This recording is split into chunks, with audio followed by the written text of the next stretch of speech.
All right, welcome to Cyber Tech and Risk. And today we are very pleased to have Chris from Centrify to join us. Chris, nice to meet you. Thank you very much, Brian. Thank you for having me. So, Chris, you just came today from which place? UK? Or I know you travel a lot. So I just landed from London at midday today. So okay. Yeah, it's. I think it's coming up to 11 p.m. my time. So okay. A little bit tired. Right. Okay. But a good journey. Hopefully, the session will wake you up. You're the speaker. You can. Okay. So, Chris, maybe you can quickly introduce yourself. What do you do at Centrify?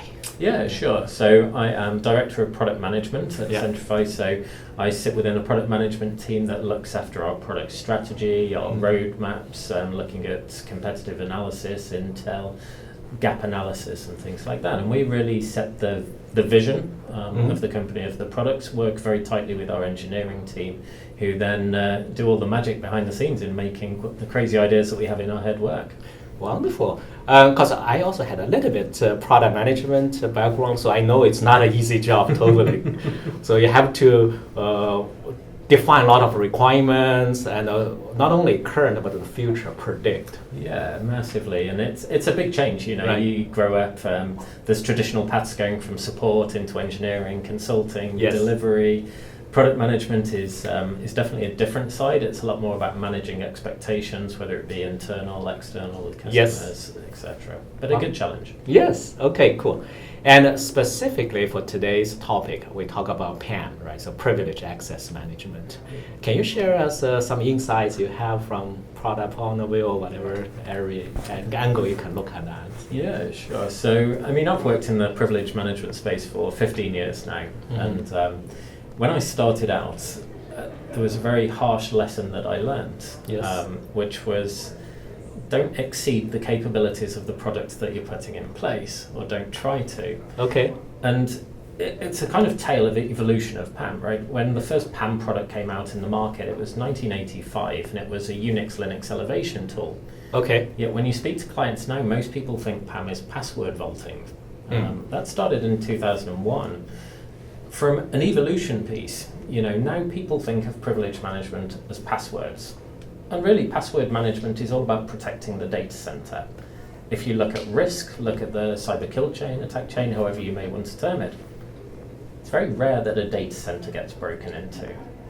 It's most often that a user or their machine will get compromised first, which then has a trusted pathway into the data center. But a lot of organizations start their PAM journey with password vaulting, and I really think this is the wrong way to approach it. I think we need to look at the endpoints, the server estate, and deal with that critical kind of privilege element first.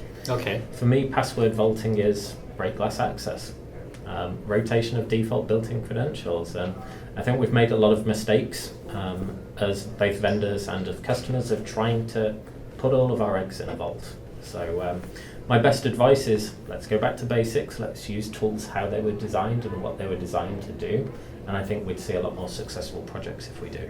Okay, wonderful vision.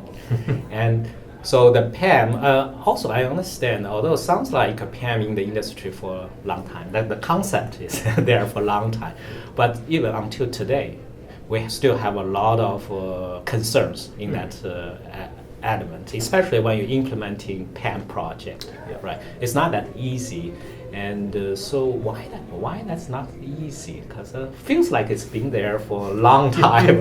Why this problem is still there? So, for me, I see it as we're trying to fit a square peg in a round hole.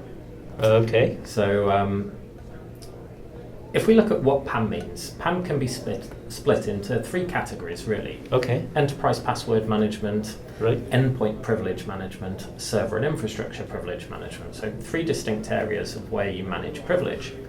Most organizations start with privilege password management. So they'll buy a vault and they'll put in their default shared credentials, so administrator, root, SA, Cisco enable, things like that, and that works perfect. That's what a vault was designed to do. Right.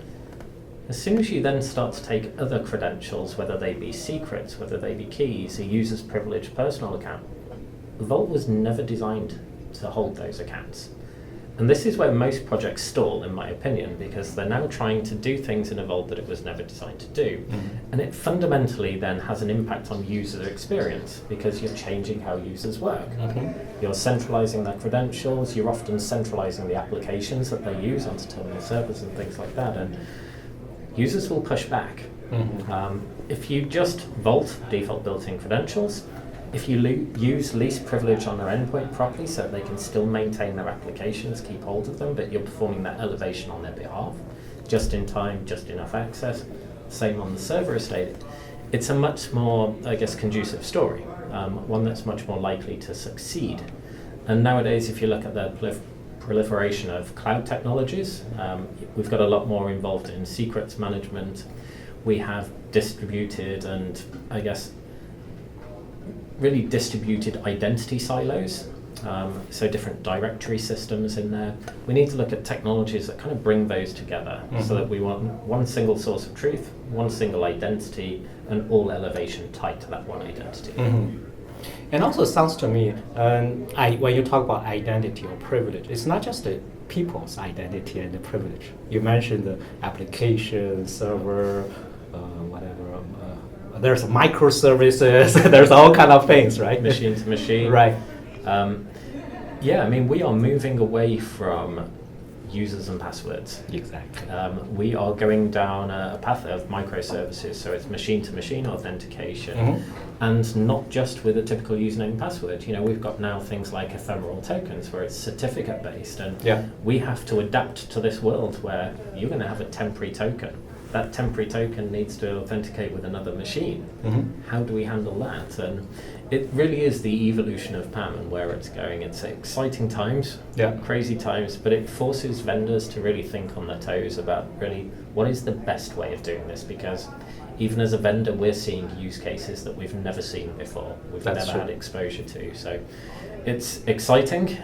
It's up to us to work within our partner ecosystem, with our customers and with other vendors to really come up with the best way forward. Okay, cool. And another question I'd like to relate to that, what about AI? Is that AI related? Because nowadays you have to talk about AI or machine learning, whatever. So is that machine learning can help the automation of PAM as well? Yeah, and we have to be very careful on AI, right? Because I think there is a very distinct roadmap that AI is going to take, and I think the first foray in the security world will be in the analytics space. Right.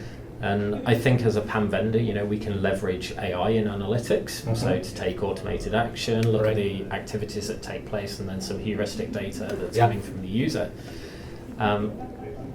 Would we like to build a fully automated PAM tool that is fully context aware, user aware, machine aware, location aware? Absolutely. How long is that going to take to get there? It's a long time. That's magic we're thing. We're going to build Skynet ultimately at some point. But it is coming, and we need to embrace it, I think, and not be scared of it. At the end of the day, AI is not something that's going to take over people's jobs. AI is there to automate some things and to make life easier for automation people. is the key. Right. Cool. And Chris, you've been in industry 15 years, right? So in PAM and related security. Any most memorable moment or aha moment you can share? I've been extremely fortunate in my career, I think. You know, when I started out, I started as an apprentice in the PAM world. And, you know, I left school with no qualifications or anything, so I worked my way up from an apprentice as a consultant delivering PAM projects, and then moving into vendor world, you know, from a consultant with Capgemini into vendor world with Quest. I've been lucky enough to work with CyberArk, Beyond Trust, and now Centrify.